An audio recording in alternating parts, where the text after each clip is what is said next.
Hello there. Y'all all right? I know. I mix what I like, what I like, what I like, what I like, what I like.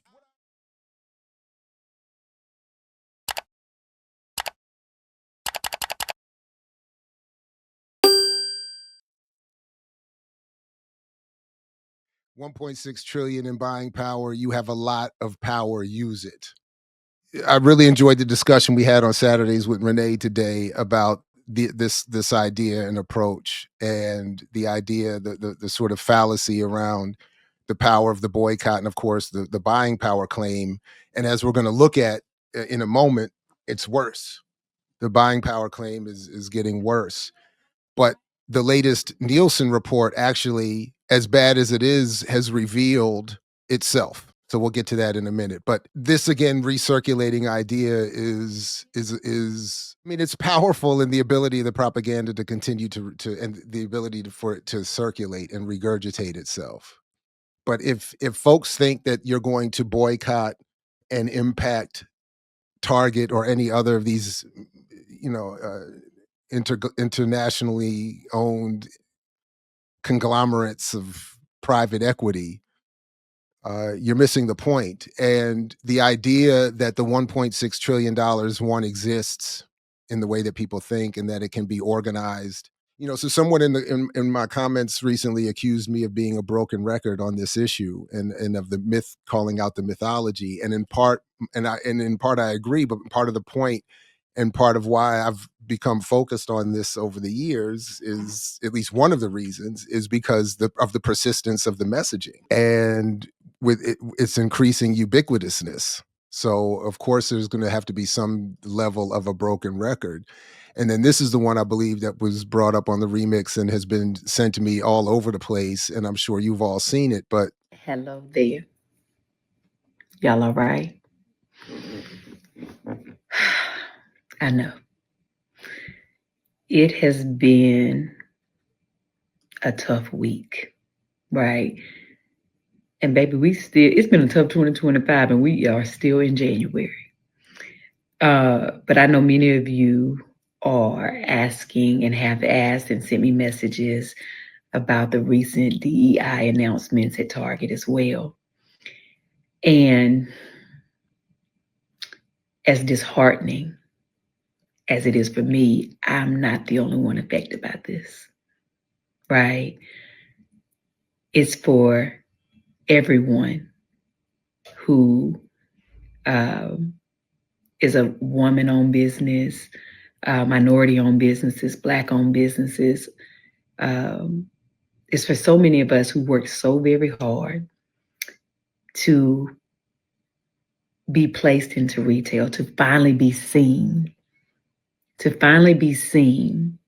and approved for retail. Because contrary to whatever the world might tell you, it has been very hard for Black-owned businesses to hit shelves, right?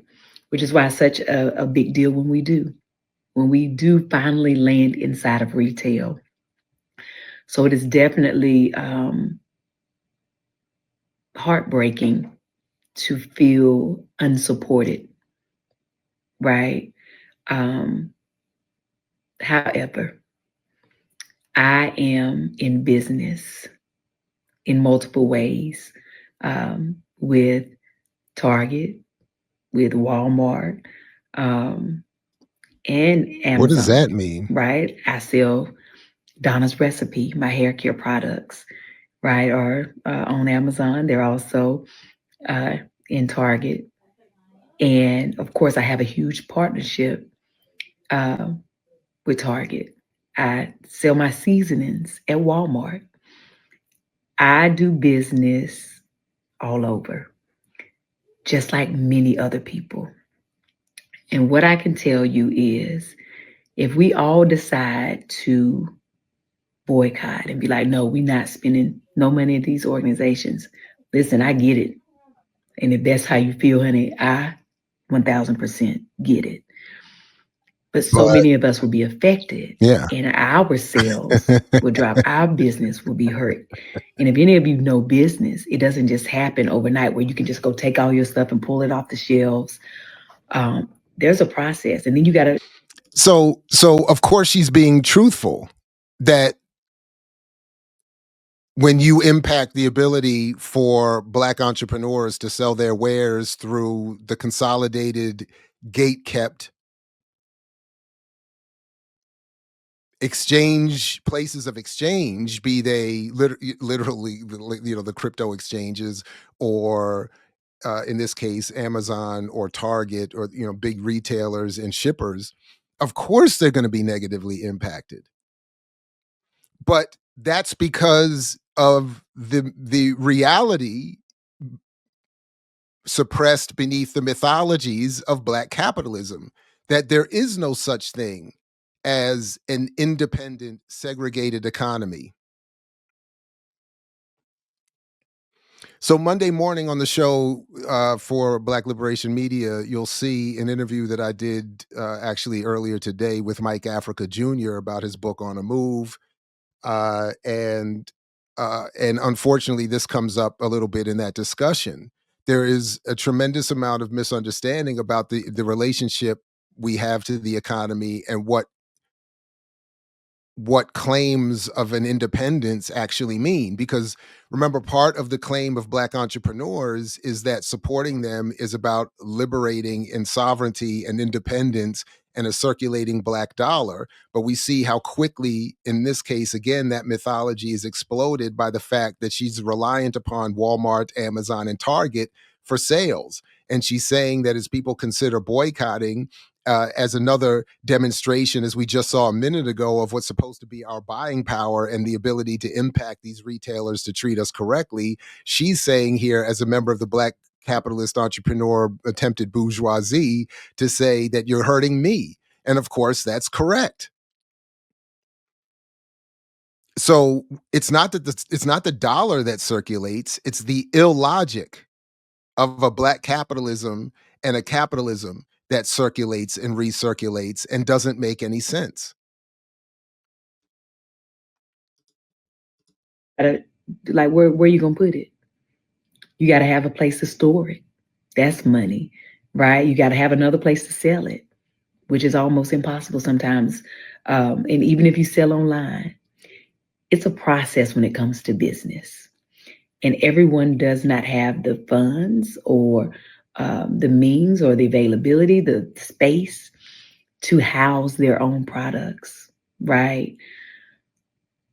But the thing that concerns me the most, and I want you to hear me and hear me well,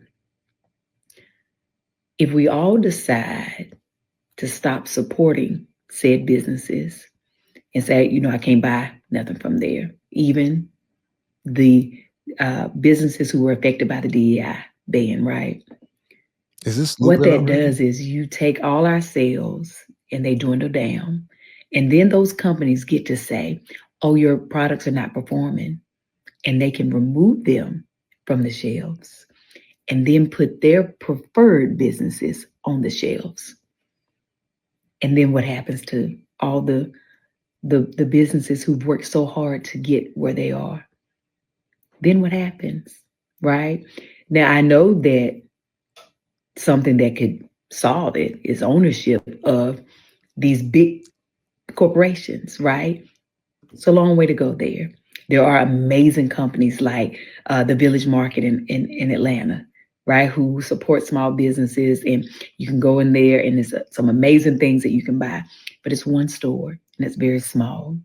We're talking about mass market. Right. You can't build that overnight. Do we all sometimes have these big dreams and aspirations to do that? Absolutely. Right? But it is easier said than done, but it's not impossible.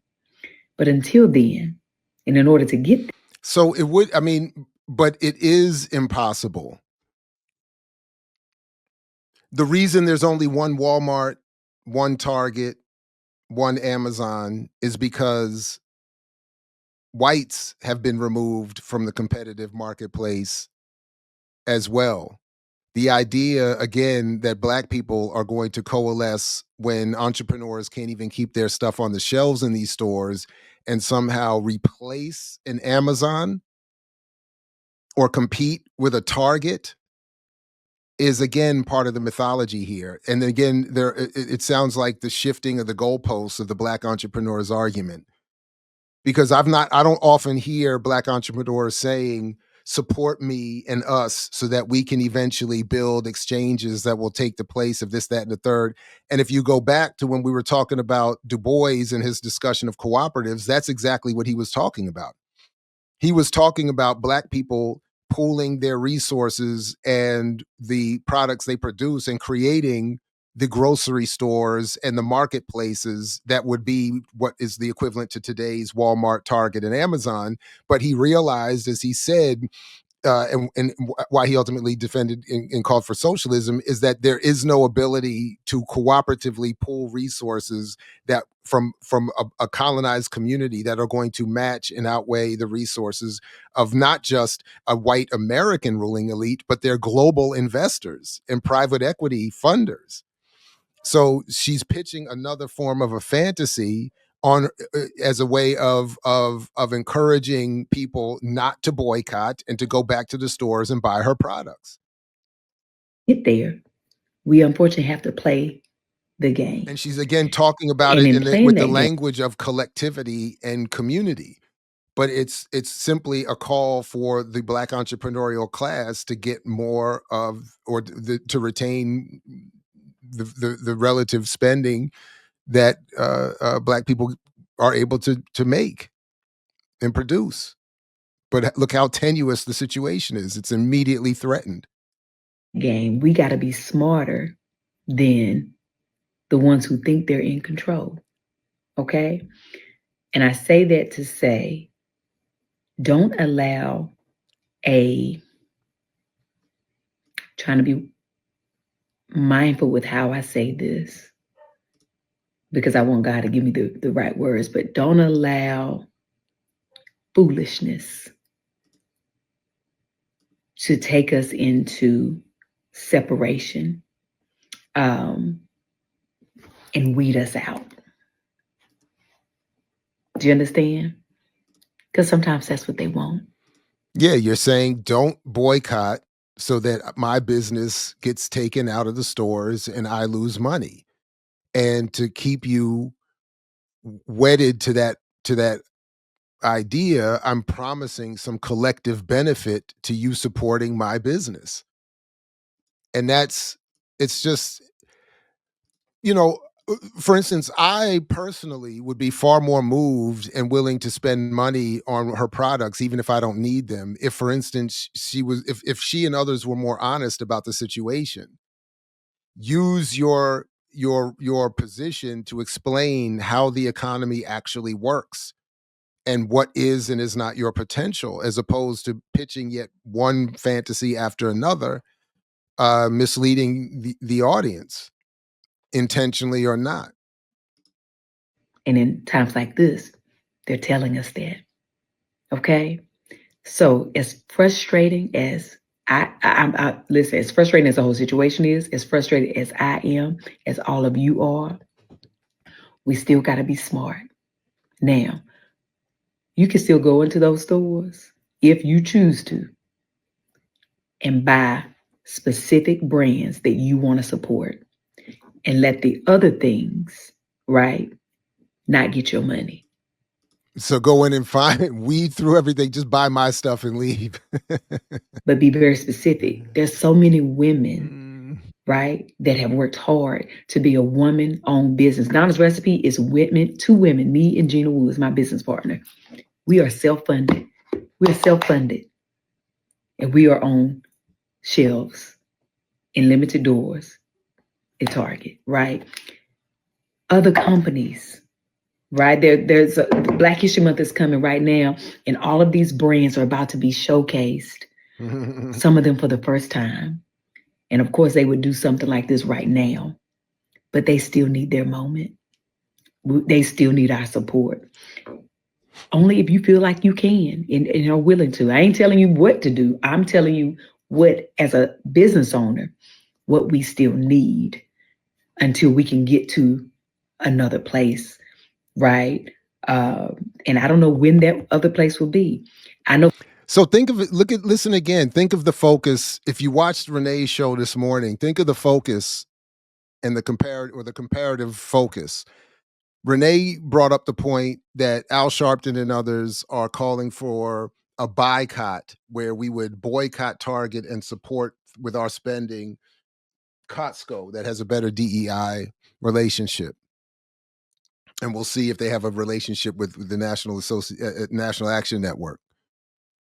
She's saying, and Renee's bringing that up to say we're being invited to protect the black bourgeoisie and entrepreneurial class by hurting the workers who are at Costco being barely held from a strike because of their unequal conditions. And instead of calling that out and connecting it to whatever you want to connect it to with Target and everyone else, Sharpton and others are doing the very narrow, myopic, backwards call to uh, again buy over here and ignore the conditions of the workers in favor of a DEI claim that, as Renee also showed with the numbers this morning, doesn't help anybody. And then the messaging here is ignore all of that, ignore all of the concerns around even the soft liberal backwards claim to boycott Target around DEI. Ignore all of that has a collective message and support me. And the us being the black entrepreneurial capitalist class. It's completely upside down. And then she's going to use the collective history and symbol of Black History Month to encourage that. It's wild. I know for Yeah, me, that's wild. I'm under contract. I'm gonna give it to you 100. I got another year. Then I make a decision. At least that's Okay. honest. So many other businesses are just starting. They're just getting in. This is their big break to go to the next whatever phase of their business there may be. We have to have understanding and compassion for each other and not be in an emotional state, but also a smart state.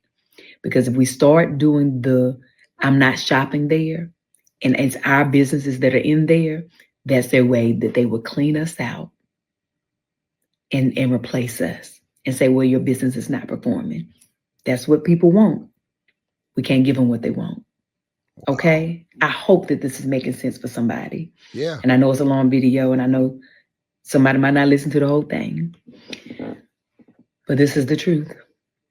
So I want to say right now, I thank you for supporting me for the last 5 years. I have worked with Target, with Walmart, with all the places that you have shopped for my products. I thank you for showing up for me.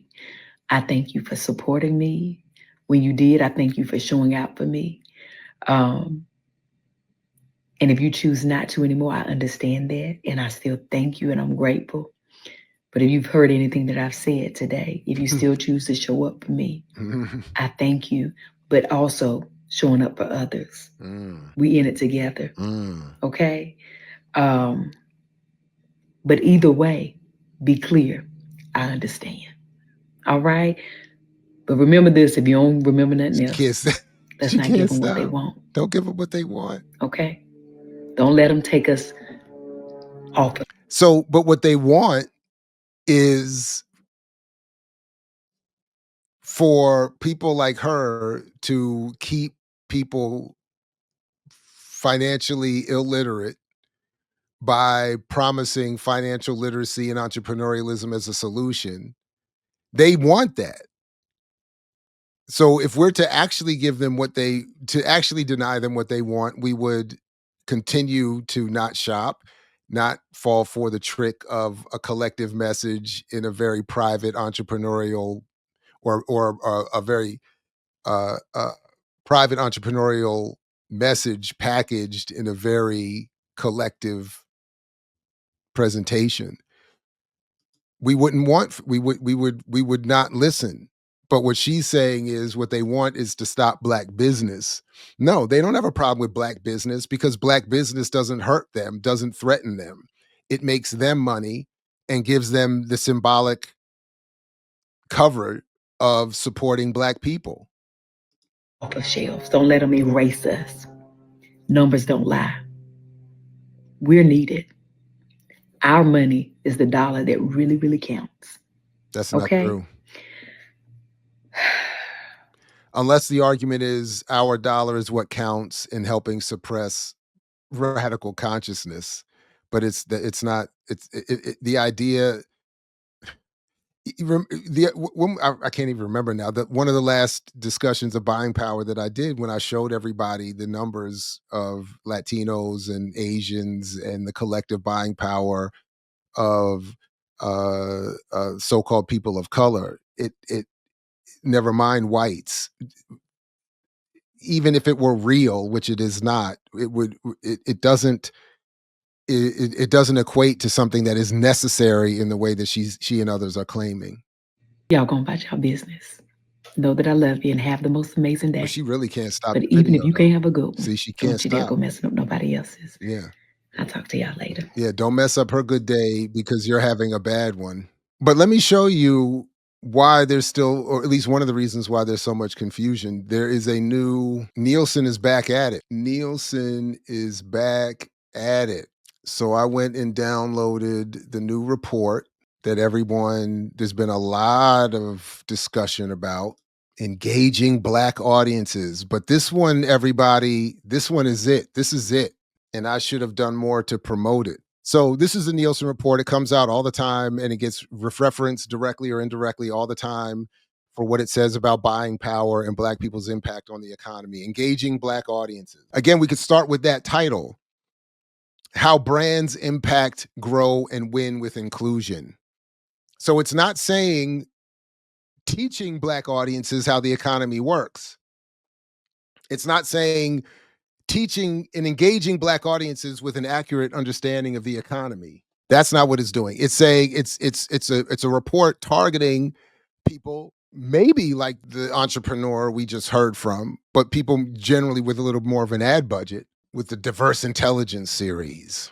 What it is again more or less the annual report that comes out that Nielsen produces that helps corporations target their ad revenue. It gets often misreported in the black press and elsewhere as something that's speaking to the actual economic condition of black people, but that is again part of the mythology that I and others have been trying to address for some time now. So even if you look here, I mean this summary here, it is again somewhat accurately reflecting what is supposed to be happening here.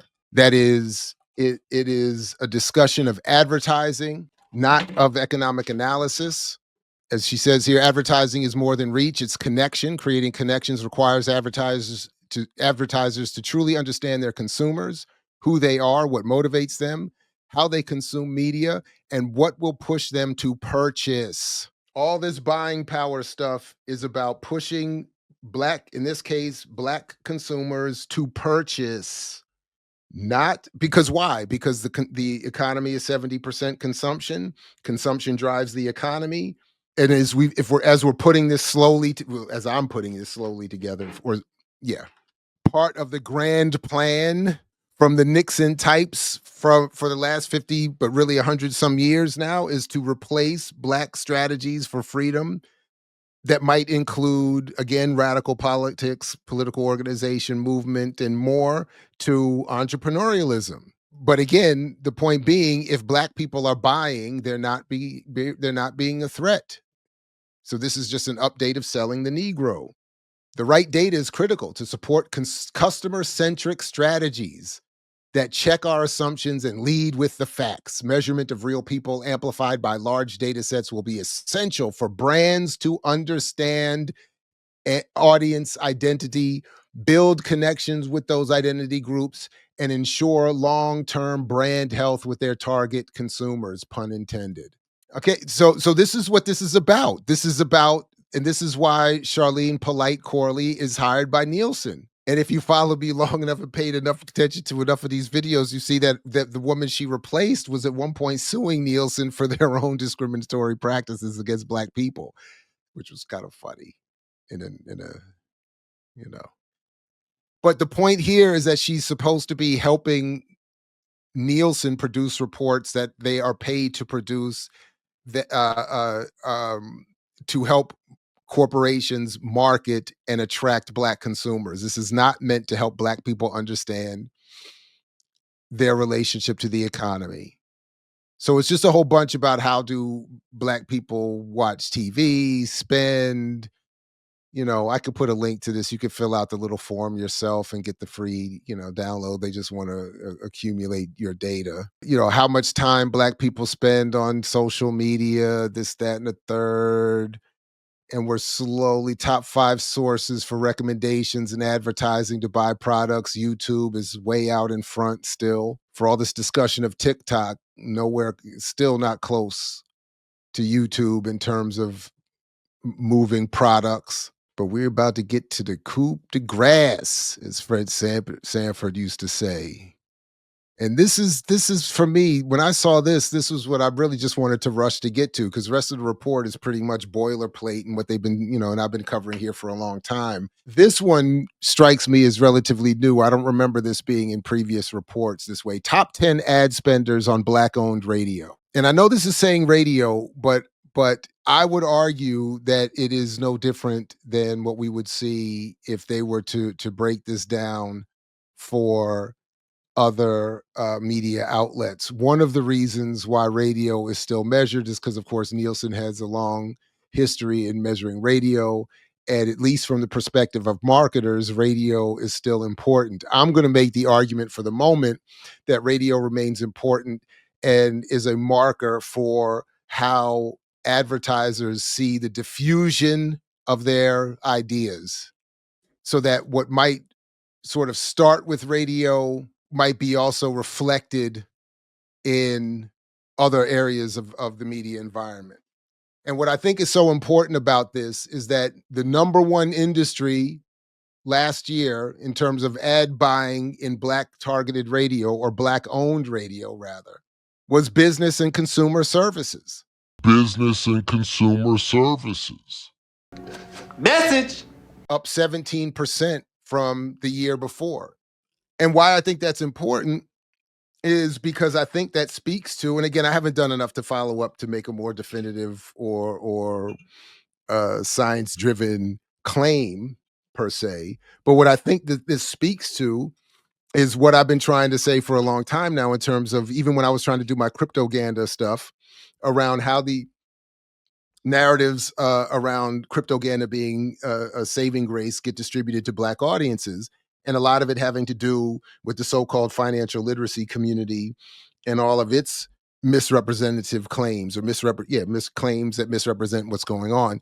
And one of the points that I was making there was that all of these platforms targeting Black audiences that are pushing crypto and other Black entrepreneurial mechanisms are either literally connected to or figuratively connected to the ideas coming from white conservative capitalist corporate outlets. But here's a more specific look. Now, again, this is not certainly Saturdays with Renee level spreadsheet data. This is certainly not future Dr. Erica Brown financial literacy debunking level of research. But I do think that this speaks to at least part of, if not a big part of the problem, that a lot of the ad revenue going towards Black-owned radio and Black-owned media is for, because again, remember, one of the big relationships that we were calling out that Roland Martin continues to have is with John Hope Bryant and his Hope Project and financial literacy selling, and this is, I'm sure, a financial relationship where money is being exchanged and, sort of like to commercially promote the business. And they used to have when we covered it a couple years ago, the Toyota sponsored, I think it was Toyota or Nissan sponsored financial segment, economic segment on Roland Martin's show featuring John Hope Bryant. But this is the point, that it's the business and consumer services community that's funding, and ad revenue determines what's on the air anyway.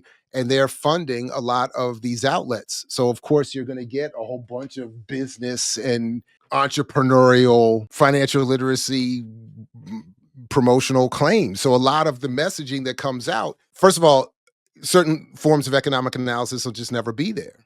And then the frame put on what does show up is going to be based on the whims of what these folks want to be aired.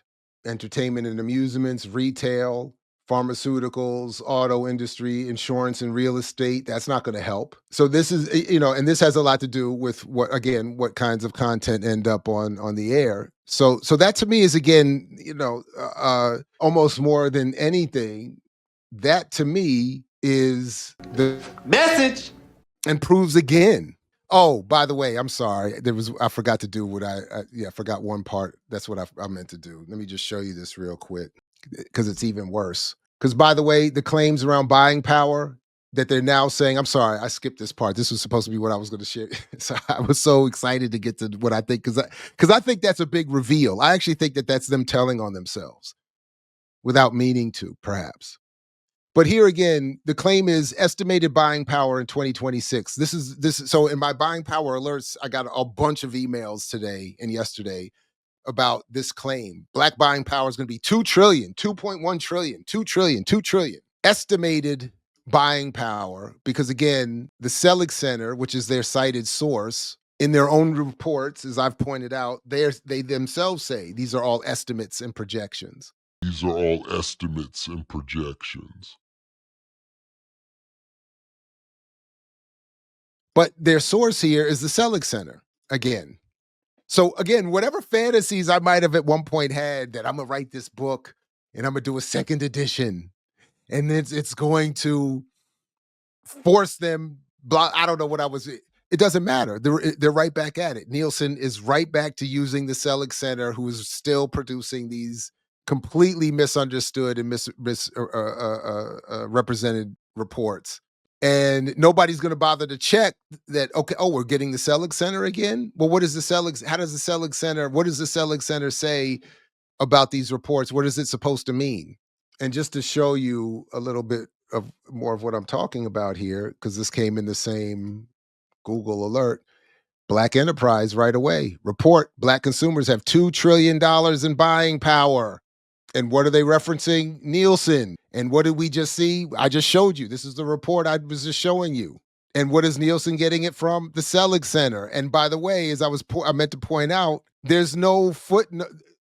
I'm sorry, I got to bring that back. Even this Fugazi footnote doesn't have a footnote. So it's not telling you, there's no way. By the way, this is it. There's nothing else in this report that tells you which Selig Center report. Where's the link? What is the claim? What is the data? None of that's in there. They just put Selig Center there. So even if you wanted to find the report to see, maybe Jared is wrong. Maybe he's misrepresenting Selig. Let me get one of these Selig reports that Nielsen keeps pointing to. You can't get it. Or you would have to find it somewhere else because they're not telling you where they got it from. And then they just put it in there, and then here's Black Enterprise. Boom. So again, the unwitting media consumer, everywhere they go, we have buying power. We have buying power. We have buying power. Well, what's the source? I don't know. It's all from the same source. That source says it's estimates and projections. That same source admits it's not here to explain to Black people their economic condition. Man, Jared, you tripping. You just a hater. Oh, but wait. But wait, it gets worse. Black consumers are willing to shift approximately $260 billion, about 30% of their current aggregate spending, to companies that can better deliver what they need. Source: dun, dun, dun, dun, dun, dun, dun, dun, dun, dun, dun, dun, dun, dun, McKinsey. And remember, Black Dollar Index. Does anybody remember when I looked up the Black Dollar Index and the sister that was running it and all that was wrong in the methodology? Well, but hey, how could she be wrong? She's citing the McKinsey company. But remember, what is, again, as I've showed you, and it's in the Buying Power book, what is McKinsey's point? McKinsey's point is that if you support a couple of Black businesses and a couple of Black hires, you support the broader economy. So again, going back to the point I was making about the sister selling her stuff in the stores and claiming to be doing that for the people, McKinsey is showing you again, hey, supporting Black businesses supports the economy. It is not a threat to those who own the economy. because it does not end up with some radical redistribution. It does not end up with poor people becoming rich. It does not end up with Black people becoming more powerful in the economy. It doesn't do anything but generate money for the white banks that give loans, maybe, or the white exchanges that house the wares being sold, or the banks that help the transactions. And then the biggest victory is in the narrative that Black people don't need any radical organization or movements. They just need to shop. I mix what I like, what I like, what I like, what I like, what I like.